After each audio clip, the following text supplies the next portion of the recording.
كان شتاء عام 1918 بالتحديد بارداً. درجة الحرارة المتجمدة شلت الولايات المتحدة الأمريكية.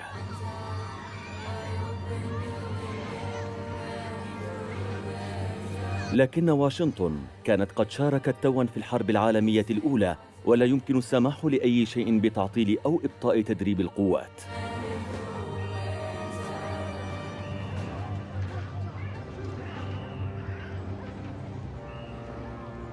ومع ذلك ومع هذه الاستعدادات كان هناك خطر آخر ينتظر. أوشك بلاء أسوأ من الحرب على الحلول.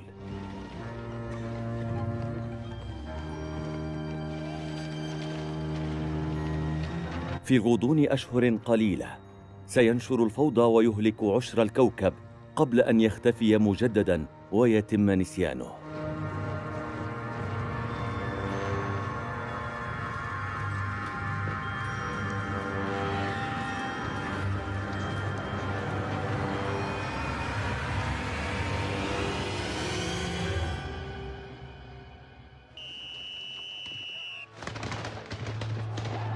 بدأ كل شيء في معسكر فانستون في كنساس، حيث كان 30,000 رجل يستعدون ليصبحوا جنودا في المعارك. في 4 من مارس تغيب طباخ عن الاجتماع الصباحي، تبعه عريف ثم رقيب.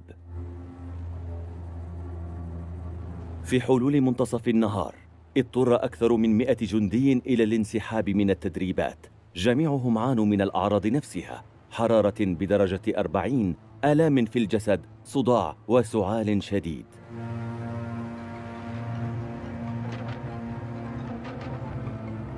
بالنسبة إلى إدوارد شراينر طبيب المعسكر، التشخيص كان واضحاً: الجيش الأمريكي يعاني من الإنفلونزا. يروي الجندي إيرفينغ جرينوالد: ذهب الجميع إلى المستوصف، تم فحص المرضى وعزلهم وعلاجهم. بعد بضعة أيام من الراحة يأخذ المتعافون فترة نقاهة في الهواء الطلق، لكن في غضون ذلك يزداد الفيروس ويتضاعف، يصيب 10,000 رجل كل أسبوع. بالنسبة إلى القيادة لم يكن هناك داع للقلق، فنادرا ما تكون الإنفلونزا قاتلة للمصابين بها. لكن حينها في نهاية مارس عام 1918 فرغت معسكرات التدريب بعد توجه القوات إلى الموانئ الرئيسية على الساحل الشرقي للولايات المتحدة. في مواجهة ألمانيا العدوانية أصبح الدعم الأمريكي هاما وحاسما.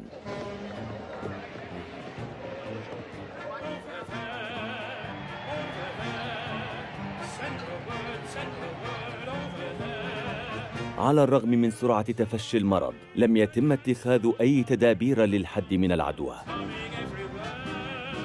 الأولوية هي إرسال 4 ملايين رجل إلى الجبهة.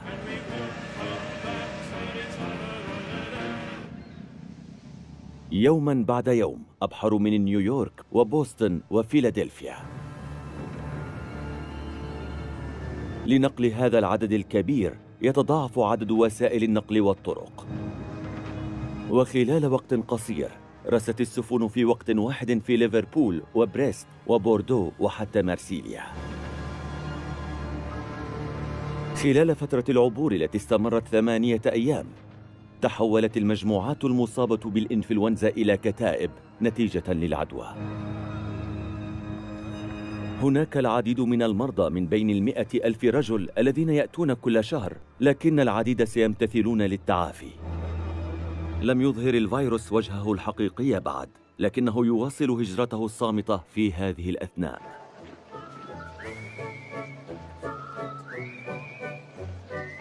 أصبح رفيق سفر مخلصاً ينتقل عبر فرنسا نحو الخطوط الأمامية. موكب المحررين يمر عبر المدن والقرى.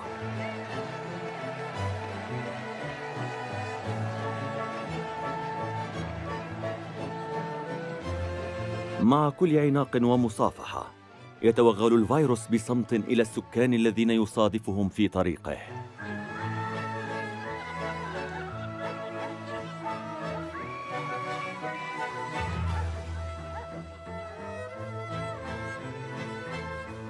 تم رصده حول الموانئ أولاً، ثم على طول مسارات السكك الحديدية باتجاه الشرق، كما لو كان يريد الانضمام إلى المعارك.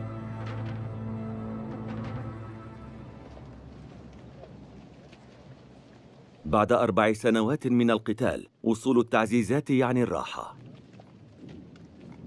يتعايش الجنود بعضهم مع بعض، والفيروس لا يهتم بالزي الذي يرتدونه. لم يشك البريطانيون والفرنسيون أن كارثة رهيبة انزلقت إلى صفوف أشقائهم الجدد في السلاح.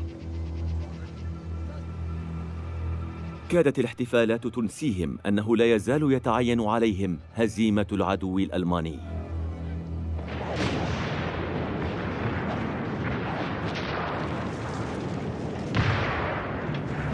في 9 أبريل عام 1918 كان هناك هجوم جديد على خنادق فلاندرز. تريد ألمانيا الفوز قبل تمكن الولايات المتحدة الأمريكية من نشر قواتها بالكامل. بشكل سريع خرقت جيوش قيصر خطوط أعدائهم وأسرت عدداً كبيراً من الأسرى. ذعر الحلفاء وتراجعوا. حازت ألمانيا على الأفضلية.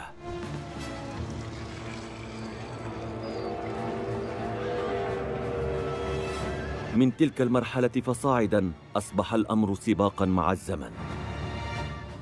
تندفع قوافل ضخمة محملة بأكثر مما يمكنها تحمله إلى الأمام بخطى سريعة، وعلى متنها لا توجد مقاعد جلوس مريحة أو عربات طعام. عدم الاعتناء بنظافة الجسد والتقارب الجسدي كانا طبيعيين جداً. وبسرعة بعدما طغت أعداد دول الحلفاء على الألمان فقدوا الأفضلية.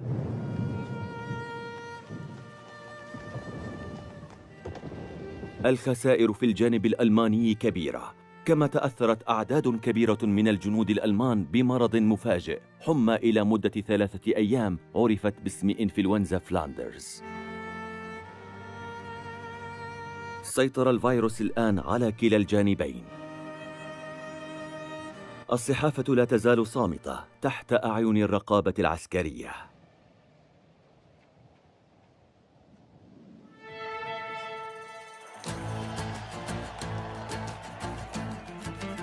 إسبانيا هي أول من نشر خبر المرض.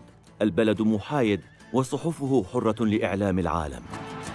يعلم الجميع أن الإنفلونزا القادمة من الشمال تجوب شبه الجزيرة الأيبيرية. حتى الملك ألفونسو الثالث عشر أصبح طريح الفراش، كما تأثر رئيس وزرائه والعديد من مستشاريه.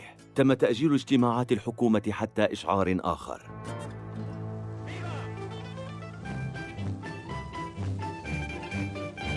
يواصل سكان مدريد غير القلقين عزف لحن من الأوبريت المشهور في ذلك الربيع، جندي نابولي.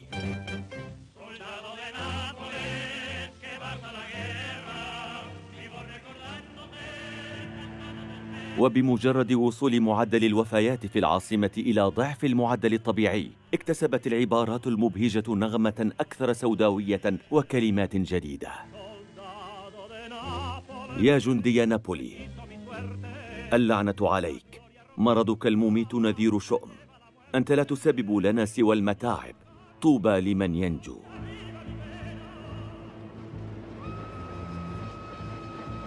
الفيروس الذي جلبه العمال الموسميون العائدون من جنوب فرنسا ينتشر بفضل شبكة السكك الحديدية الإسبانية المتطورة. يشرح السفير الفرنسي في مدريد مخاوفه قائلاً: انتشر الوباء بسرعة غير عادية في غضون 3 أيام، أثر في 70% من السكان. إن ضرب الوباء فرنسا بطريقة مماثلة، فقد يكون الإيقاف الجزئي للحياة اليومية مدمراً.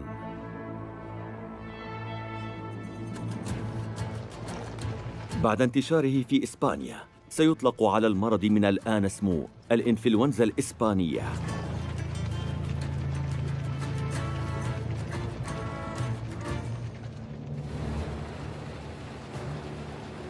مع نهاية مايو عام 1918 خرجت وسائل الإعلام في الدول المتحاربة عن صمتها أخيراً.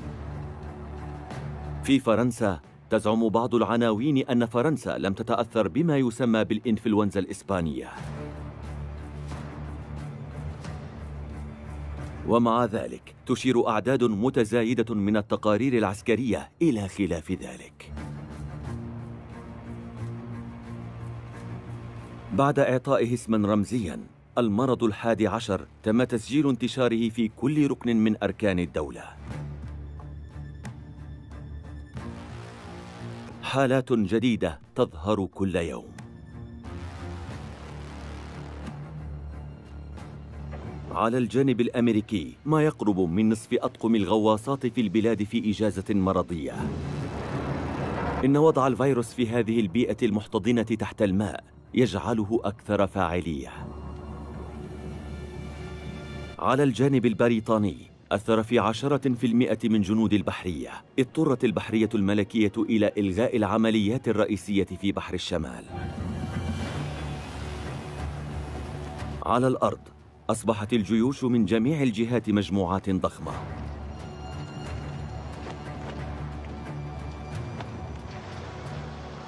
يلخص أحد التقارير الوضع: شهد لواء مدفعي واحد إصابة ثلث قواته بالمرض في غضون 48 ساعة. في أحد الأيام كان هناك 15 رجلاً فقط جاهزين للخدمة من إجمالي 145. حرصت المقرات العسكرية على عدم نشر الأخبار. في زمن الحرب السرية أمر أساسي، يجب ألا يعرف العدو شيئاً. لكن نيويورك تايمز كانت بالمرصاد.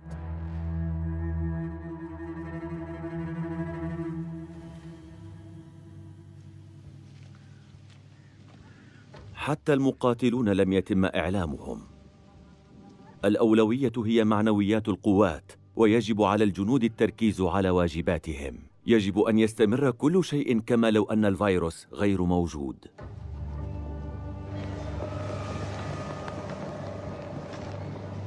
لذا تمت إعادة المرضى والجرحى إلى الخلفية. عاد البريطانيون إلى ديارهم. لم يتم اتخاذ احتياطات خاصة عند رعاية هؤلاء الناجين من جحيم الأرض. يعبر الفيروس القناة الإنجليزية بصمت على نقالات. بدأ الآن غزو جنوب المملكة المتحدة. في شمال البلاد يتدهور الوضع من سيء إلى أسوأ. قبل أسابيع كانت القوات القادمة من أمريكا تمر عبر مدن الموانئ. في ضواحي الطبقة العاملة كان عدد الحالات أعلى ب20 مرة من المعتاد. في مانشستر أطلق الطبيب جيمس نيفن ناقوس الخطر. في إحدى المدارس سقط الأطفال على مقاعدهم كأنهم نباتات تسممت جذورها. كان الهجوم مفاجئاً، وكان النعاس من الأعراض البارزة.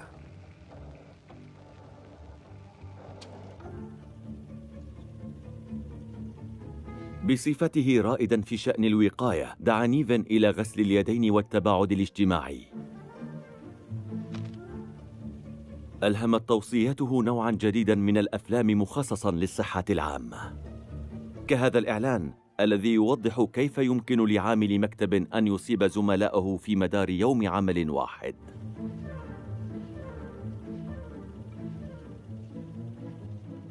لكن الانتصار في الحرب يتطلب تضحيات. رئيس الخدمات الصحية البريطانية السير آرثر نيوشولم مستعد لتقديمها. الاحتياجات الملحة للحرب تبرر تحمل خطر انتشار العدوى. لا يوجد شيء آخر ليقال. لم يتم فعل أي شيء لوقف الغزو. بحلول يوليو من عام 1918 على الجانب الألماني لم تكن الأمور على ما يرام. أعلن الجنرال لوندورف كبير الاستراتيجيين في الجيش الألماني: انتشرت الإنفلونزا في كل مكان. محزن أن نستمع كل صباح لتقارير رؤساء الأركان عن عدد حالات الإنفلونزا وعن ضعف قواتهم. بسبب نقص المقاتلين الأصحاء أجبر جيشه على التراجع. بعد الحصول على إجازة يعود الجنود المرضى والذين لا تظهر عليهم الأعراض إلى ديارهم. اختلطوا بالمدنيين الذين أضعفتهم المصائب على الجانب الآخر من نهر الراين.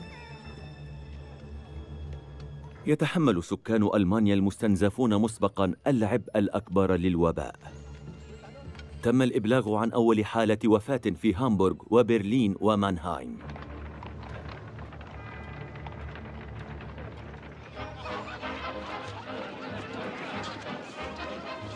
على العكس، تبدو الأمور على جانب الحلفاء تتحسن. مع الطقس الجيد انخفض عدد الحالات في القوات المسلحة بشكل حاد.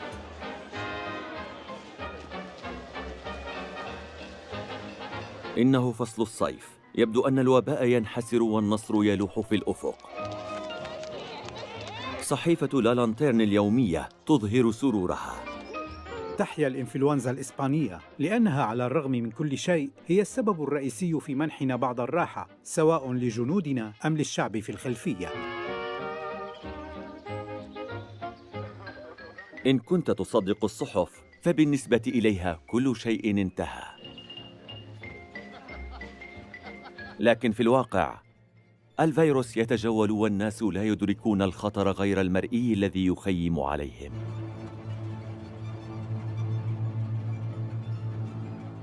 بروفيسور البارز فرناند فيدال حذر من الأمر. تحدث العدوى بطريقة خاصة جدا وتنتشر بسرعة، لا توجد في أي مرض آخر. لكن تحذيراته لم تلقى آذانا صاغية، لا من السلطات ولا حتى الرأي العام. وهذا عار، لأن التسوق، الذهاب إلى العمل، إحضار راتبك أو الحصول على المعلومات المطلوبة تتطلب رحلات يومية.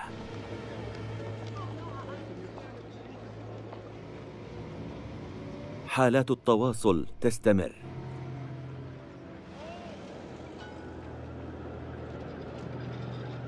لم يكن العمل عن بعد أو تحصيل الراتب والدفع من دون تلامس خياراً حينها. تسبب حالات النزوح هذه التي لا مفر منها تجمعات سكانية، مراكز المدن مزدحمة، وسائل النقل العام والأسواق مكتظة بالناس. يتفاقم انتشار الفيروس بشكل خاص بسبب الافتقار إلى تدابير الحماية.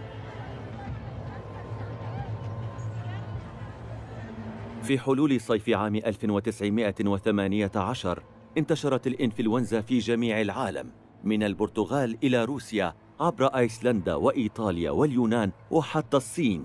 أعداد الحالات تنفجر. المرض أصبح وباءً. والأسوأ، الفيروس تحور وأصبح شكله الصيفي أكثر رعباً.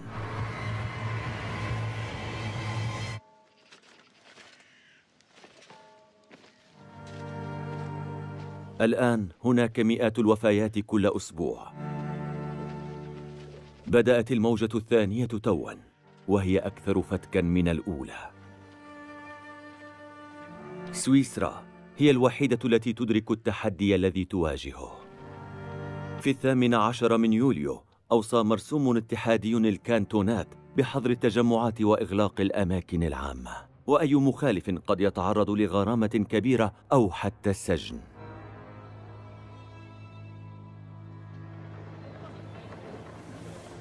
لكن في أماكن أخرى لم يتم اتخاذ أي تدابير وقائية لإبطاء انتشار الوباء. لا تزال الأولوية القصوى هي الحرب. تتقاطع عمليات تسليم المعدات والمواد الغذائية مع نقل القوات. هذا جزء مستمر من العمل عبر المحيط الأطلسي.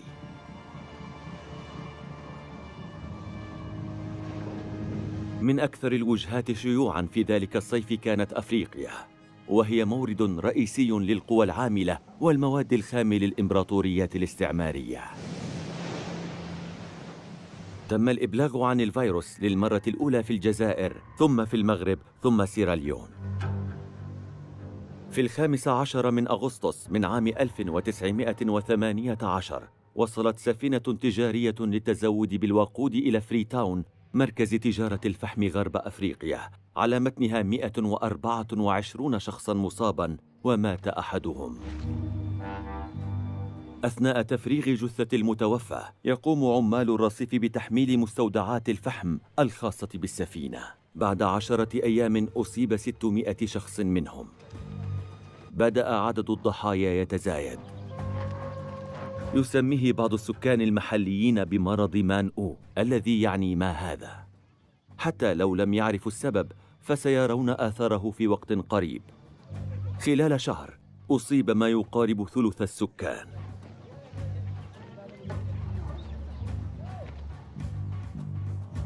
في لاغوس عاصمة نيجيريا تنقل سفينة شحن أخرى حمولتها الخاصة من الإنفلونزا. ويدرك النيجيريون أن الأوروبيين يجلبون العدوى. المعتقدات الإيمانية تفعل الباقي. ملهمين بطيورهم يفر عامة السكان من مستشفيات البيض في المدن بحثاً عن الرعاية الصحية في المنزل في قراهم الأصلية. يقتل الفيروس الذي اسمه إنفلونزا ما يقرب من 500 ألف شخص.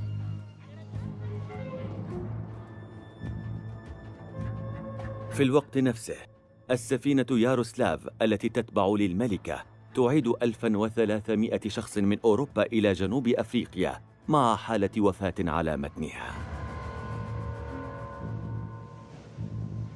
تم نقل المرضى إلى المستشفى، لكن سمح لبقية الركاب بالعودة إلى منازلهم بعد يومين فقط من العزل. سيقضي الفيروس على 300 ألف جنوب أفريقي بسرعة غير مفهومة.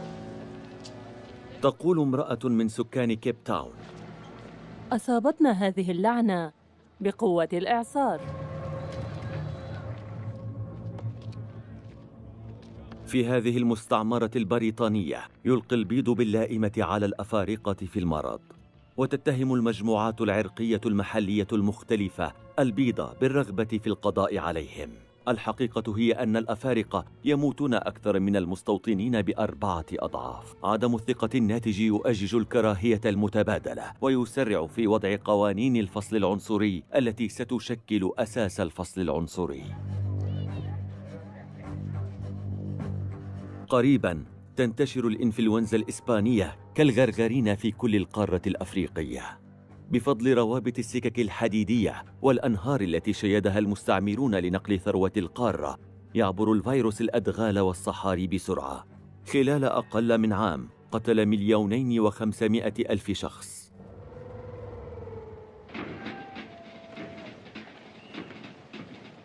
خلال غزوها بقية العالم اجتاحت الإنفلونزا البلد الذي نشأت فيه أيضاً. في منتصف سبتمبر تزداد شدة الفيروس، وشهدت قواعد الجيش الأمريكي ثورانا غير مسبوق. القاعدة في ديفنس، ماساتشوستس هي الأكثر تضرراً. في شهر واحد ازداد عدد الإصابات 500 ضعف. كتب طبيب عسكري: بدأ الأمر مع هؤلاء الرجال بما يبدو أنه هجوم عادي من البرد أو الإنفلونزا. إنه يتطور بسرعة كبيرة إلى أكثر أنواع الالتهاب الرئوي شراسة. بعد بضع ساعات ستلاحظ الازرقاق يبدأ من أذانهم وينتشر في الوجه، فيصعب التمييز بين الرجال البيض والملونين.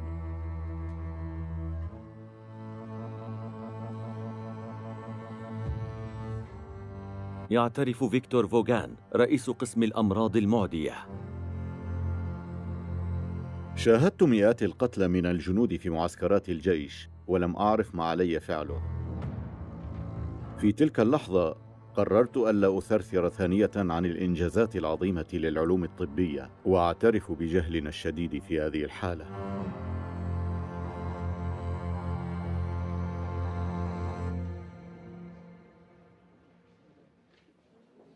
بالنسبة للذين يواجهون هذا المرض وجها لوجه، شعروا بالخوف منه، لكن بعضهم لم يكونوا حذرين. حتى الشخصيات رفيعة المستوى تصاب بالعدوى. ومن بين هذه الحالات رئيس الوزراء البريطاني ديفيد لويد جورج، فقد دخل المستشفى سراً مدة 9 أيام في ذروة الحرب. كان على حافة الموت. فرانكلين ديلانو روزفلت الذي كان وقتها مساعد وزير البحرية الشاب أصبح ضحية مشهورة أخرى للإنفلونزا. بعد عودته من جولة تفقدية في فرنسا، تم إنزاله على نقالة مصابا بعدوى ثانوية في رئتيه. كانت هناك حالة أقل شهرة حينها، إذ توفي فريدريك ترامب وهو جد رئيس مستقبلي آخر نتيجة لإصابته بالفيروس. ترك وراءه 3 أبناء وميراثا كافيا لأرملته لتأسيس إمبراطورية عقارية.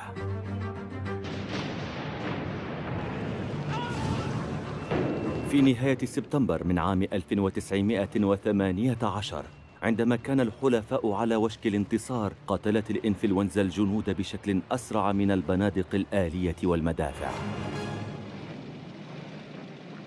داخل الجيش الأمريكي بدأت الأصوات تدعو إلى تعليق إرسال قوات جديدة.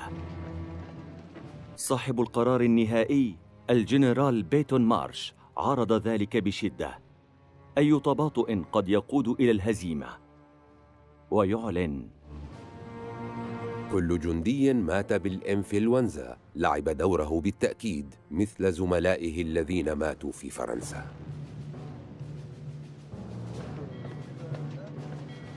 كان قراره الوحيد عزل الجنود الذين تظهر عليهم الأعراض. سيذهب الآخرون إلى المعركة مهما كان الثمن. الطريقة الوحيدة لفعل هذا استخدام أكبر عابرة محيطات في ذلك الوقت. صدرت السفينة USS ليفياتان من ألمانيا في بداية الحرب، وستصبح أكبر ناقلة للإنفلونزا الإسبانية على الإطلاق. يصف أحد أفراد الطاقم رحلتها التاسعة عبر المحيط الأطلسي بالكابوس.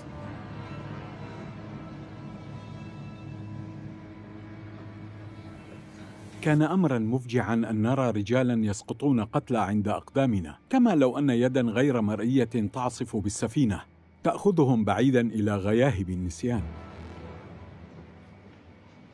يتم تسجيل الوفيات بشكل منهجي في سجل السفينة. كان هناك حالة وفاة واحدة على الأقل كل ساعة.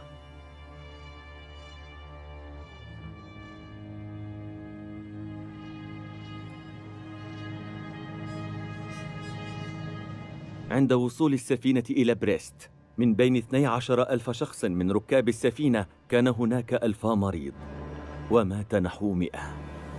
خلال الأيام التالية مات عشرات الرجال في مشافي المنطقة. تجلب كل سفينة عسكرية الموت معها. على مسافة 800 كيلومتر من خط المواجهة يتم دفن الشباب الأمريكي بالمئات حتى قبل أن يسمعوا صوت إطلاق النار.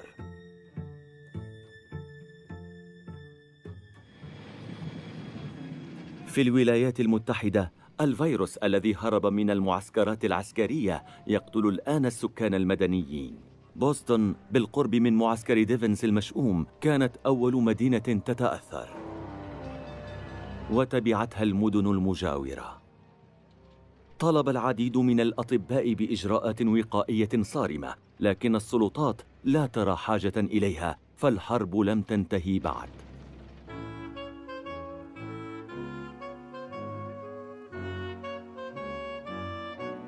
الحملة الرابعة لجمع التبرعات لتمويل المجهود الحربي كانت قد بدأت توًا.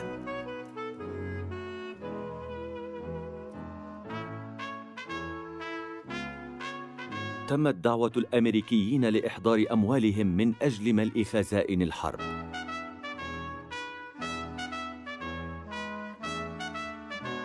في 28 من سبتمبر من عام 1918 نظمت فيلادلفيا عرضاً ضخماً. بدأ جمهور متحمس من 200,000 شخص يتدفق إلى هذا الحدث، إذ يحتفل الجنود والمدنيون معاً. كان حدثاً لا ينسى، خصوصاً بالنسبة إلى الفيروس. في الأسبوع التالي ارتفع عدد الضحايا بشكل كبير. مستشفيات المدينة مكتظة، تراكمت الأسرة في الممرات. كان العمل في نظام النوبات ضرورياً، وهذا ما أرهق مقدمي الرعاية. كتب الطبيب سيدني روزنبلات: على مدى الأسبوعين الماضيين واجهت جحيما حيا. كل ما فعلته هو النطق بشهادات الوفيات والتوقيع عليها. مع أكثر من 650 حالة وفاة يومياً، لم تتمكن خدمات الجنازات من مواكبة الأمر. أغلقت الكنائس، جابت عربات تجرها الخيول الشوارع وجمعت الموتى. انتهى أمر الجثث التي لم تدفن في خنادق محفورة على عجل.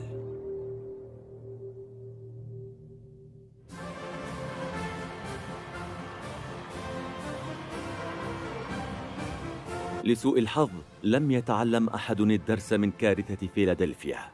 في الأسبوع نفسه استضافت نيويورك موكب كولومبوس التقليدي الذي حضره الرئيس بنفسه. لكونه منظما متحمسا للحدث، حرص ويلسون على عدم التعليق على الوباء. بلغت الموجة الثانية ذروتها في نيويورك بعد 15 يوما، لتصل إلى رقم قياسي محزن بأكثر من 5000 حالة وفاة في أسبوع واحد. لا أحد يدرك حتى الآن أن البشرية غرقت في أخطر كارثة صحية في تاريخها، وسرعان ما وقع نتيجتها ضحايا أكثر من ضحايا الحرب. في خريف عام 1918 تضاعفت شدة الفيروس. من بوسطن إلى بومباي، من روما إلى ريو، أصبح المحور الجديد مدمراً. أصبحت الهند البريطانية التي لم تتضرر نسبياً من الموجة الأولى عبارة عن مقبرة في أرض يبلغ عدد سكانها 250 مليون نسمة. يملك الفيروس خيارات عديدة. في كل مكان تتدفق القطارات إلى المحطات مملوءة بالموتى والمرضى. في بنجاب، المنطقة الأكثر تضرراً، وصل عدد الضحايا إلى 1,000,000 ضحية. يقول أحد الأطباء: المستشفيات تختنق إلى درجة أنه من المستحيل نقل الموت بسرعة كافية لإفساح المجال للمحتضرين. في دلهي يموت مريض من كل مريضين في المستشفى. التقاليد تقتضي بإحراق الموتى في محارق على ضفاف النهر، لكن احتياطات الخشب استنفدت وحرق الجثث أصبح مستحيلاً. لذلك أصبحت الممرات المائية هي من يحمل الجثث. في الهند قدر عدد الوفيات بنحو 20 مليوناً، وهو رقم من المرجح أن يكون أقل من الواقع.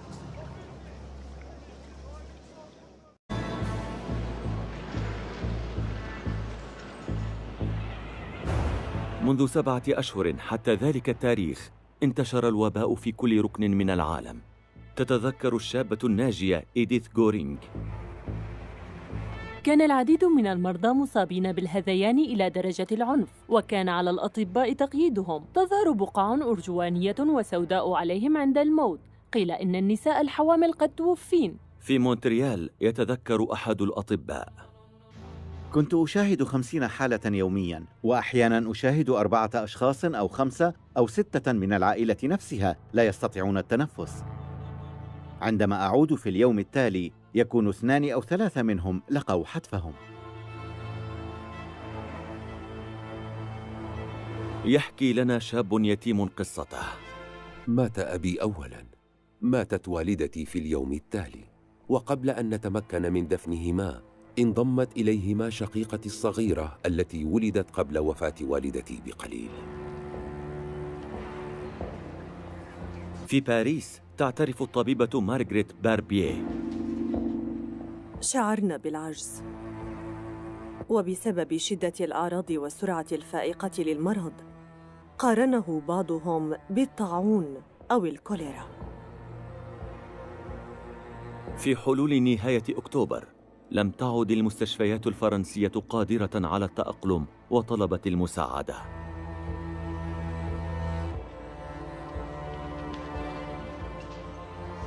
كان الطب من دون أسلحة والعلم عاجز.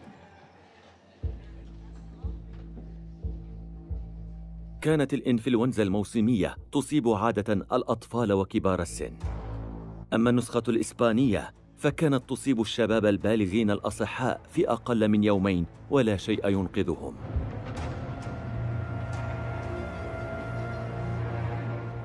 في ذلك الوقت كان الأسبرين هو العلاج الوحيد المتاح للأطباء. إنه السلاح الفعال الوحيد في مواجهة الحرارة التي تصل إلى 40 درجة. قتل هذا العلاج المقدم مجاناً أشخاصاً أكثر من الذين أنقذهم. كانت الجرعات الزائدة تقصر من معاناة المحتضر، لذا فعليك معالجة المرضى بأي طريقة ممكنة.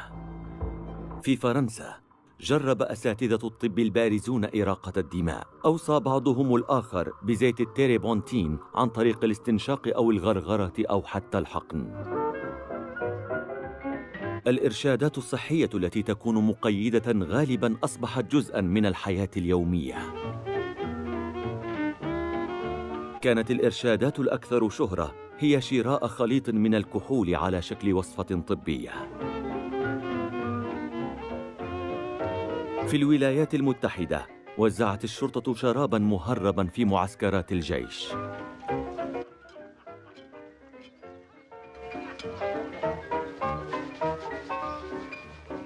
في فرنسا أوصي باستخدام شاي جبال الألب الذي لم تكن نتائجه الإيجابية متوقعة، وعد أيضاً علاجاً لنزلات البرد بالمعجزات.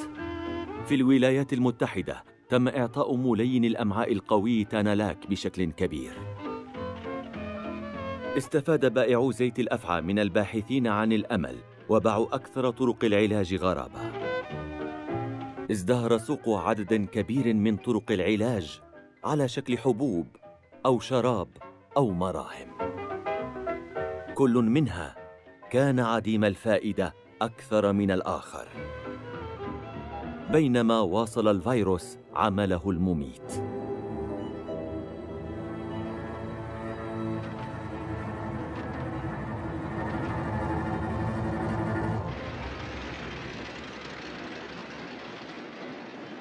أجبرت بداية الموجة الثانية السلطات على الحد من العدوى.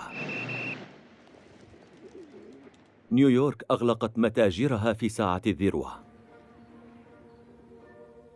وأجرت محاكم سان فرانسيسكو محاكماتها في الهواء الطلق. من سياتل إلى كراتشي أغلقت المسارح ودور السينما أبوابها. حظرت سيول الوصول إلى جميع الأماكن العامة. أغلقت مانشستر مدارسها. وفي أفريقيا قيد زعماء القرى التجمعات بما في ذلك الجنازات. بعد أشهر عدة من الإهمال زاد الوعي بشكل كبير. عبر القارات الخمس يتم القيام بكل ما هو ممكن للحد من التفاعل الاجتماعي. على الرغم من ذلك في فرنسا بقيت المقاهي مفتوحة حتى 7 مساء. ولهذا السبب أغلقت إسبانيا حدودها، بينما أغلقت أستراليا موانئها، ونشرت اليابان منشورات وقائية من الجو. في أماكن أخرى بقيت بعض الجامعات مغلقة، وتم إعطاء الدروس في الهواء الطلق. حتى رجال التوصيل حرموا من زبائنهم.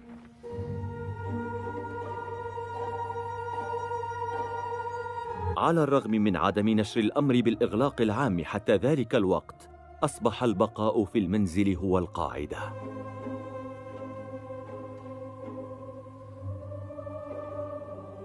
مع مرور الأيام تحولت الرسائل الوقائية إلى أوامر. استخدم منديلاً عند العطس. يقول أحد المنشورات التي خطها الجنرال الجراح الأمريكي: السعال والعطاس ينشران الأمراض، إنهما خطيران مثل قذائف الغازات السامة.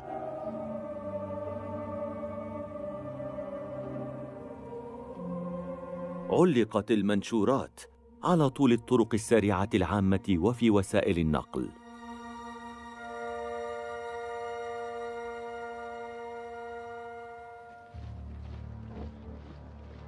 شكلت الأقنعة في ذلك الوقت رمزاً لمجتمع واقع في خطر، وهي جوهر نظام الدفاع.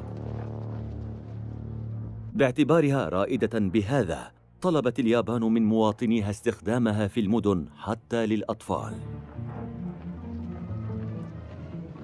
في الولايات المتحدة جعلت بعض الولايات ارتداءها إلزامياً، كما هي الحال في كاليفورنيا، حيث سماها الحاكم الواجب الوطني لكل مواطن.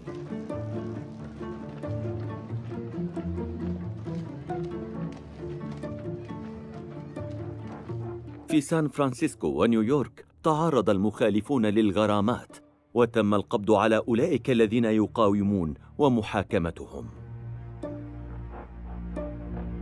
احتشد المتظاهرون باسم الحرية الفردية، لكنهم تعرضوا لخطر إطلاق النار.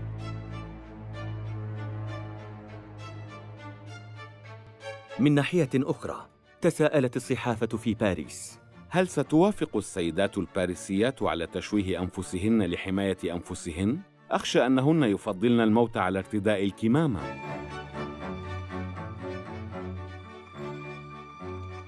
هذه الكمامة الواقية لا تمنع الفكاهة أو الإبداع.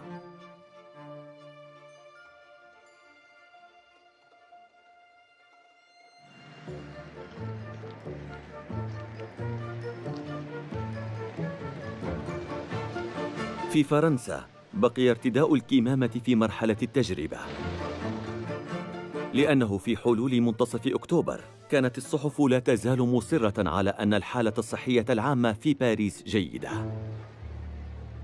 انتشر تفاؤل سوريالي في اللحظة نفسها التي أوشك فيها الوباء على بلوغ ذروته في العاصمة الفرنسية. في المدن الكبرى أصبحت المشارح ممتلئة، وتراكمت الجثث بسبب نقص التوابيت والأكفان. منع الزوار من دخول الكنائس، وتم الدفن على عجل في الليل مع منع وجود العوائل لتوديع الموتى.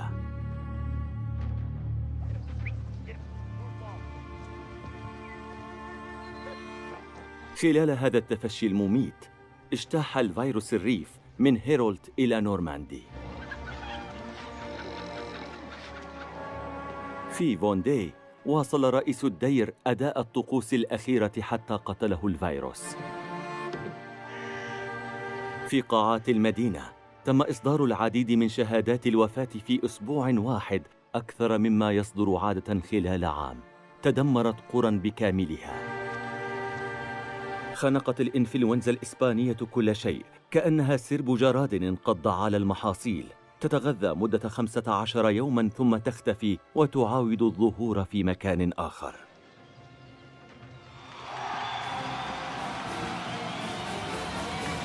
في 11 من نوفمبر من عام 1918 انتهت الحرب العالمية أخيراً.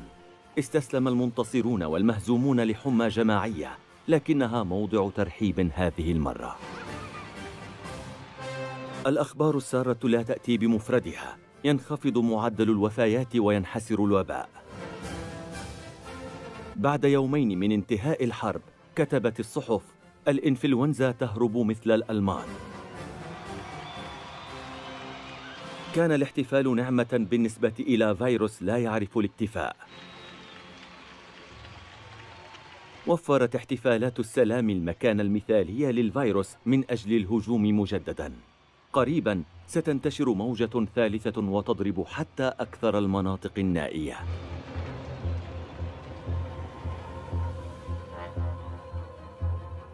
في منتصف نوفمبر تتجه سفينة من نيوزيلندا إلى سلسلة من جزر في المحيط الهادئ التي عاشت بأمان حتى الآن. في فيجي كان على متن السفينة اس تالون 5 مرضى من البحارة. لمواصلة رحلتها رست السفينة في ساموا الغربية وتونغا، ونشرت سمها القاتل في قلب السكان الميلانيزيين الذين لم يتعرضوا للفيروس من قبل.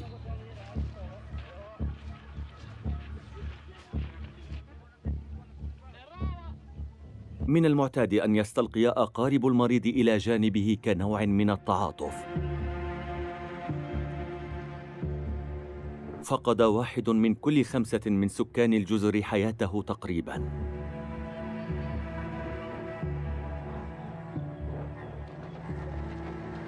أفاد أحد المراقبين: ليلاً ونهاراً كانت الشاحنات تجوب الشوارع محملة بجثث للمحارق التي عملت بشكل متواصل. لم تتعافى المستويات الديمغرافية في فيجي إلا بعد 20 عاماً.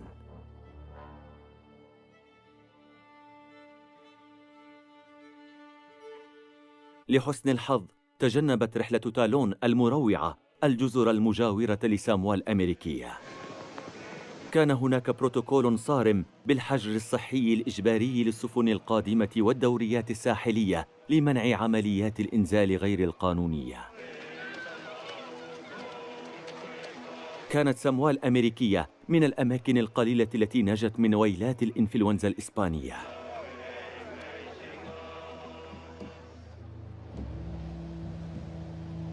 لأنه حتى في الأماكن المتجمدة في تضاريس غير مضيافة يبدو فيها وجود الحياة أمراً مستحيلاً، نجح الفيروس في إيجاد طريدته.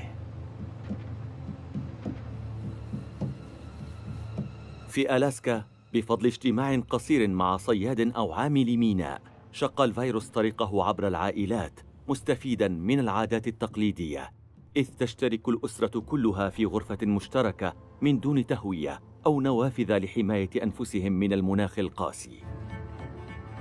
كان نظام التدفئة الأكثر فاعلية هو التقارب الجسدي. في بعض القرى المعزولة مات 85% من السكان. لم يعش الناجون فترة طويلة وكانوا من الأطفال عموماً. بعدما تركوا لمصيرهم مات الكثير منهم من البرد أو الجوع.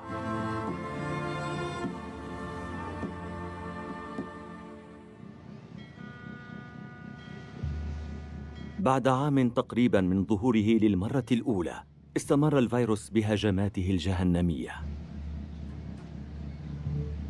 آخر معقل للمقاومة أستراليا كانت محمية حتى ذلك الوقت بفضل الحجر البحري الصارم. لكن في نهاية شهر ديسمبر تسللت سفينة حربية عبر شبكة الأمان ونزل منها 90 جندياً مريضاً إلى منازلهم عائدين من الحرب. أصيب ثلث سكان المدينة. في يناير من عام 1919 كان للفيروس تأثير كارثي على اليابان. في فبراير ودعت أوكرانيا ملكة الشاشة. فيرا خواوتنايا أيقونة السينما الروسية توفيت في 25 من عمرها. في شهر مارس كان كرنفال ريو بمثابة نور ساطع، لكن روعة الاحتفالات لن تمحو ذكريات المذبحة القادمة.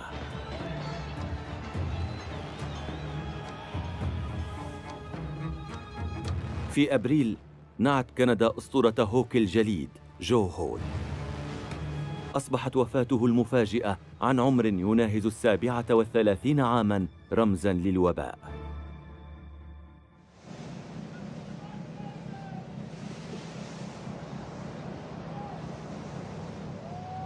في ربيع عام 1919 شق الرئيس وودرو ويلسون طريقه إلى أوروبا.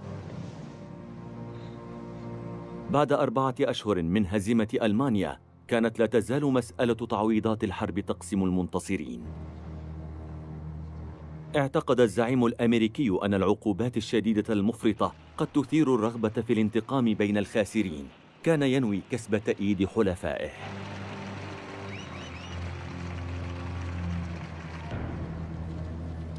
لكن فجأة حدث أمر مفاجئ. في 3 من أبريل تم تأجيل اجتماعات الحلفاء. أصيب ويلسون بمرض خطير. قال كاري غريسون طبيبه الشخصي بشكل سري: أصيب الرئيس فجأة بمرض إنفلونزا شديد في وقت بدت فيه الحضارة بكاملها على المحك. بعد 5 أيام تماثل للشفاء، لكن بالنسبة إلى من كان يعرفه لم يعد هو نفسه. لم يسبق أن رأوه منهكا ومتعبا جدا. كان حارسه الشخصي في حالة ذهول. جعله المرض ضعيفا جدا. ما أدى إلى تغيير انتباهه بشكل جذري. في 28 من يونيو عام 1919 وقعت اتفاقية السلام نهائياً. تسببت معاهدة فيرساي بجثو ألمانيا على ركبتيها. كان مبلغ التعويضات مرتفعاً لدرجة أنه سيوفر ذريعة لاندلاع الحرب العالمية الثانية.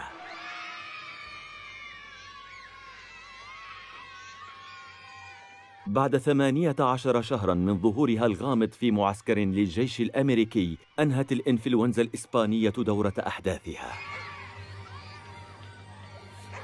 ذهبت تاركة وراءها 50 مليون ضحية. من دون أدوية أو لقاحات تمكنت البشرية من هزيمة الفيروس المخيف. كان انتصاراً محظوظاً، ربما تحقق بفضل مناعة القطيع، لكن بكلفة عشرات ملايين الأرواح البشرية. كان انتصاراً حلواً ومراً، خصوصاً أن الفيروس لم يقضى عليه تماماً. إنه في حالة تنقل دائمة، ساكن ويهدد بالاستيقاظ في أي وقت.